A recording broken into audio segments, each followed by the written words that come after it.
اے ایمان والو جب جمعہ کے دن نماز کے لیے پکارا جائے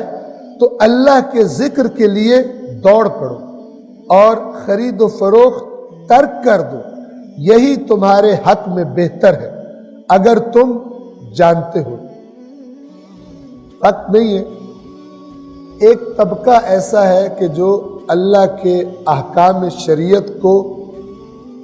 قوم سے چھیننے پر تلا ہوا ہے، اور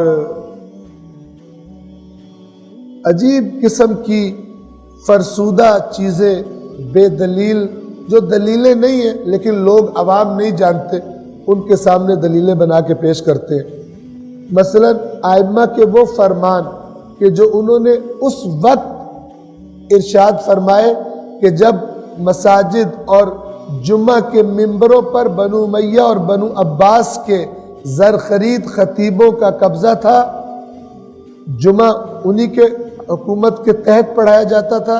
اور وہ خطیب ان کی ایک ڈیوٹی یہ ہوتی تھی کہ وہ اہل بیت اطہار کو برا بھلا کہیں تاکہ مبادا عوام امت کہیں اہل بیت رسول سے قریب نہ ہو جائے۔ یہ طولانی سلسلہ مظالم کا اہل بیت پر بنو امیہ کے دور میں بھی رہا اور بنو عباس نے بھی کوئی کمی نہیں، تاکہ امت اہل بیت کی طرف متوجہ نہ ہو۔ اس زمانے کے بعض فرامین کے جس میں مذمت کی گئی ہے ایسا جمعہ پڑھانے والوں کی، اور وہ مذمت برحق ہے، جب نااہل چڑھ کے بیٹھ جائے اس کی مذمت ہی کرنی ہوتی ہے۔ اب اس ماحول کی احادیث کو بعض لوگ لے کر آ رہے عوام کو گمراہ کرنے کے لیے کہ جناب نماز جمعہ نہ پڑھو،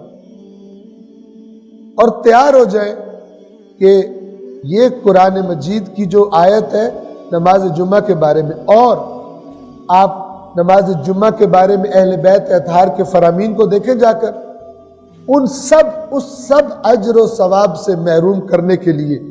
یہ خناس کہ آپ باور کریں ان سے آپ نماز کہیں نہ سناؤ، نماز کے احکام انہیں کچھ پتہ نہیں ہوگا، واجب نماز کا بھی۔ یہ ایک طبقہ ہے کہ جو احکام شریعت کا دشمن ہے اور